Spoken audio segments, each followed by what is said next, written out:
Justajolt here. If you want a more powerful flywheel blaster, you need to upgrade your power source. If you've watched my channel for any amount of time, then you'll know that these little Ready-Fest IMRs are my favourite solution to this power upgrade problem. Whether it's Nerf-Warring blasters, crazy wrist-mounted blasters, or simply stuffing them into the Havoc Fire for fun, these guys have served me really well. But for now, I have a bit of a problem, because these Ready-Fest IMRs are getting quite hard to find. And when I say IMRs, I'm not talking about trust fires, I'm not talking about any kind of fires, I'm talking about decent lithium manganese batteries.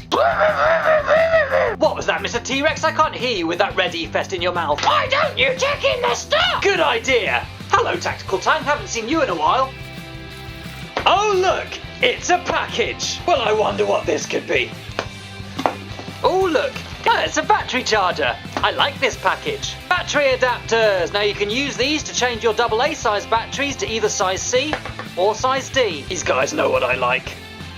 Battery case. And here we have some batteries which I haven't seen before. And these are different to my red E-Fest IMRs. Now I'm not going to claim to be an expert on batteries. That title surely must go to Phone Data Services. But I just want to give you a quick rundown here of the differences between all of these. This is a regular AA alkaline battery. And it is capable of a nominal 1.5 volts. Most flywheel Nerf blasters use 4 of these to give you 6 volts altogether. Don't forget your units. They are perfectly safe, well suited to stock Nerf blasters. This is a trust fire battery, or an ultra fire battery, or any kind of fire battery. It doesn't really matter.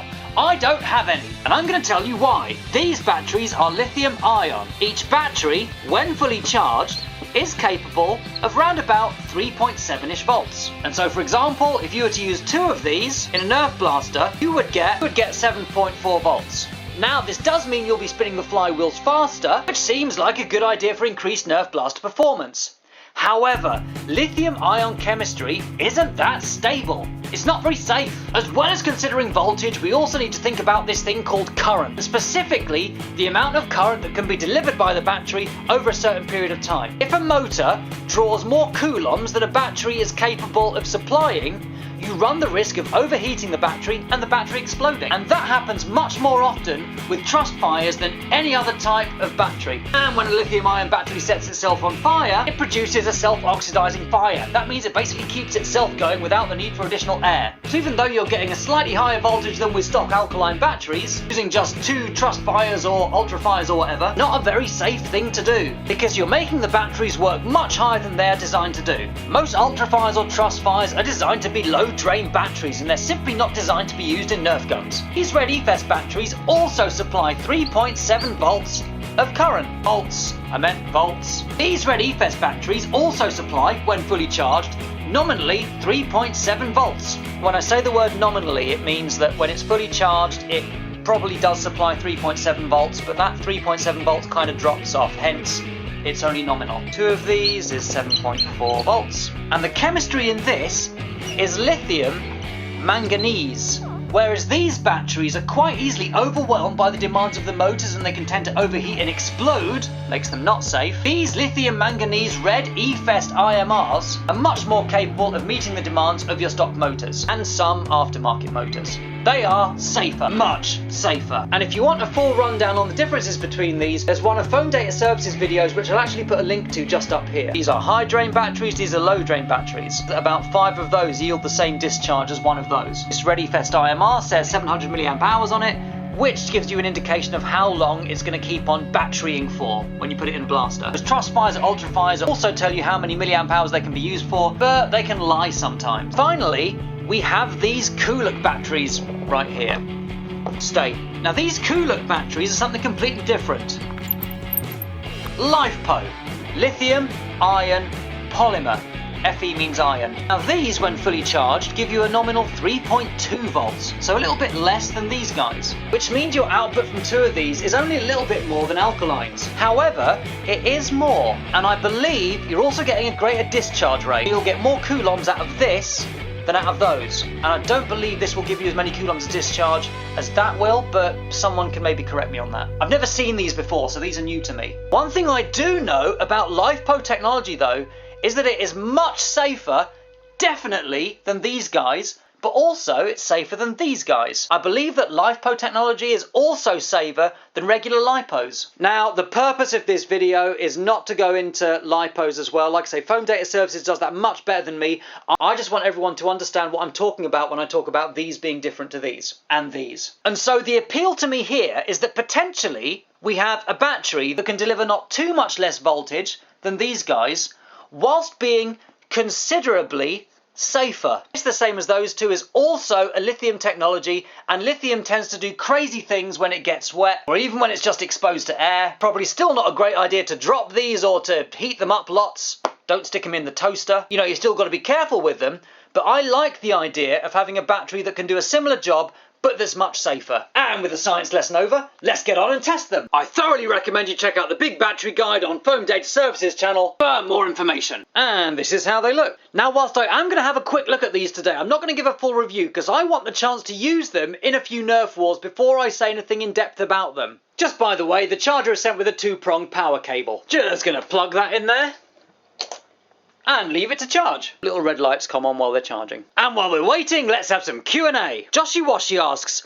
why don't you use LiPos? 2S LiPos work in stock motors and switches. Yes, Joshy Washy, they do. And I do actually have some 2S LiPos here at home. And I have used them in 1 or 2 builds. The first reason is that I get pleasure from actually taking blasters out and using them. I know that you can get superior performance from LiPos, but I don't feel like I need absolutely top tier performance to enjoy myself nerfing. So for me, if 3 of these plus barricade motors can give 100 FPS performance, that's enough for me. Secondly, it's a time thing. If I can simply slap these into a pre-existing battery tray, that makes my life a lot easier. It gives me more time to spend with the joltless if I'm not having to hack away loads of blaster shell to fit a massive LiPo in. I would not recommend just shoving 3 of these into any old blaster.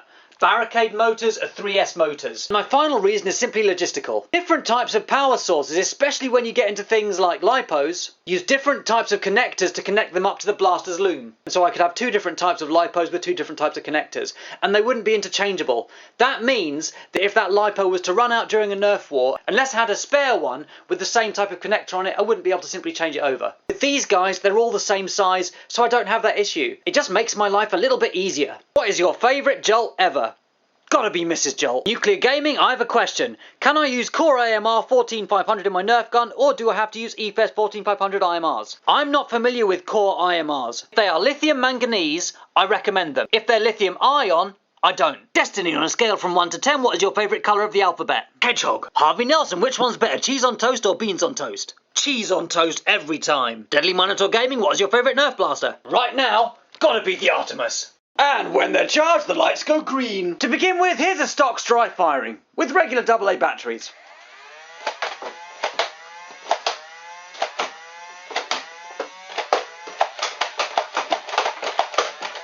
And now we have stock Strife with Coolook LiFePo batteries. That's certainly a high rev time, which means the motors are revving faster. Whilst they're not instantaneous when you rev up, they do get up to speed a lot quicker too, which might mean we've got more torque.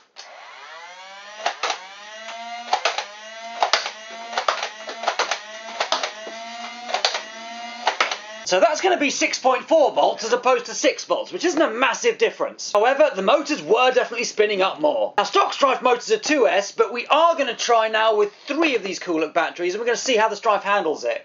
I know that the Strife normally doesn't like 3 IMRs, which gives 11.1 volts. That tends to trip the Strife's thermistors. But I'm thinking that the 9.6 volts that the 3 of these Coolook LiFePo batteries provide will be a little easier on the motors, and therefore won't trip out the thermistors as quickly.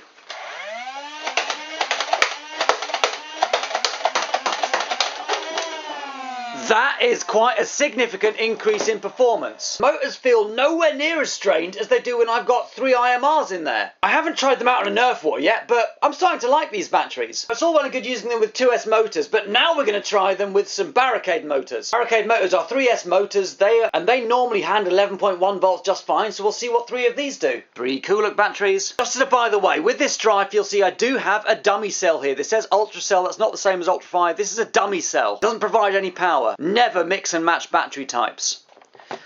Doopy doopy doopa. The singing helps, guys. The singing helps. So this is now my rewired barricade with worker flywheels.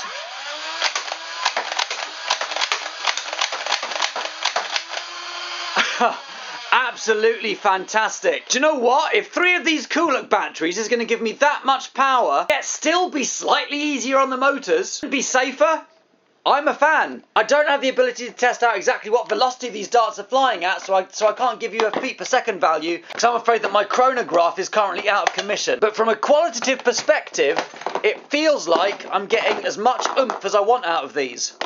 Raven, by the way, rewired with barricade motors. Yes, I know you can get better motors, but I'm lazy. It's all about the pink mags, guys, all about the pink mags. Top loadable goodness.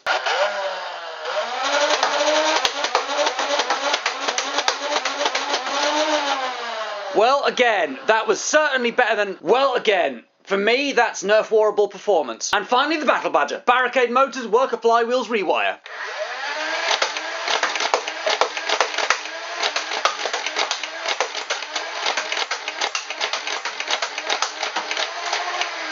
What I find interesting about these is that it doesn't sound like I'm getting a massive decrease in performance. I don't think the motors are screaming as much as they do with 3 of my Red E-Fests in there, which probably indicates they're going to last a bit longer, and I don't seem to be losing a heck of a ton of performance.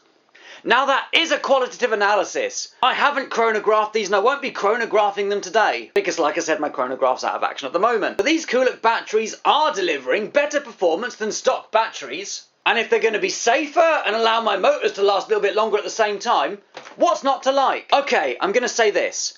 I still need to test them at a Nerf War to see what they're actually like over the course of a whole day's nerfing. Be really interested if anyone else has run any tests on these to see how long they last or anything like that, and also to see exactly what voltage and current they put out over the course of their charge time. But having just used them in 3 of my favourite Nerf Warring blasters, to be honest, I like them. And based on the premise that they are genuinely LiFePo, I love the fact they're going to be a little bit safer than even the lithium manganese IMRs I've been using. And for a quick, easy drop-in mod, I'd also be curious to see how the Strife responds to running on 3 of these for a sustained amount of time. 9.6 volts is a little bit less than 11.1 volts. And on that basis, the wear and tear on the motors shouldn't be as much. These batteries are from Nfstrike. I'll put a link somewhere in the comments. Whilst I am saying this somewhat tenuously at the moment because I've only kind of dry tested them, I haven't actually taken them into a Nerf War with me. So far, I like them. Thanks very much, Nfstrike. That's funky. There's another look at the packaging. That's enough battery testing for one day, and I've got a Nerf War to go to. This is Justajolt signing off.